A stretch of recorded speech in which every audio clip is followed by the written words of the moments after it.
In our village, red monkeys were considered to be sacred mediators between gods and humans. They were believed to have healing powers,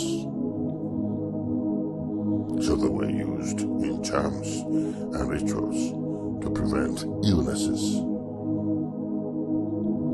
For this reason, they almost became extinct. That's why when humans are around, the red monkeys stay up in the trees, unlike the black monkeys that would come down and interact with us.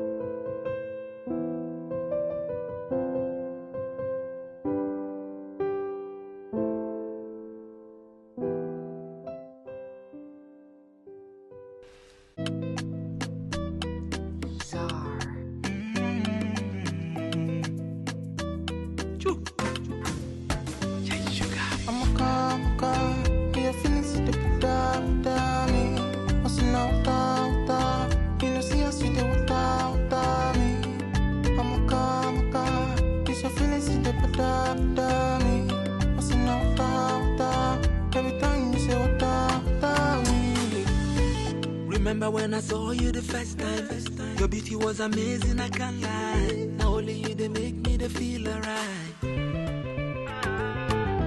Girl, you call me sugar, music to my ears now, you they make me shiver. Baby Chakarira, come into my penthouse, can I see you later? I don't go fit, ever let it go. I know if you wait till I see you later. Me and you, together, whenever, forever. Come, your feelings deep down, me. What's now, down, you know, see us with the water, me. I'm a come, it's your feelings deep down, me. What's now, down, every time you say water, me.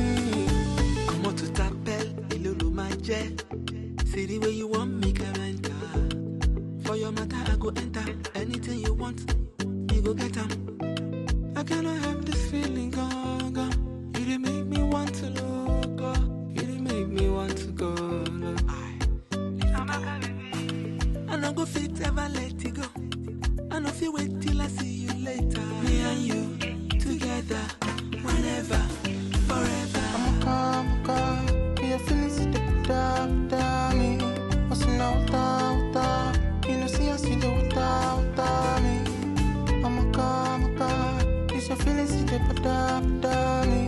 What's now, down, every time you say water, me.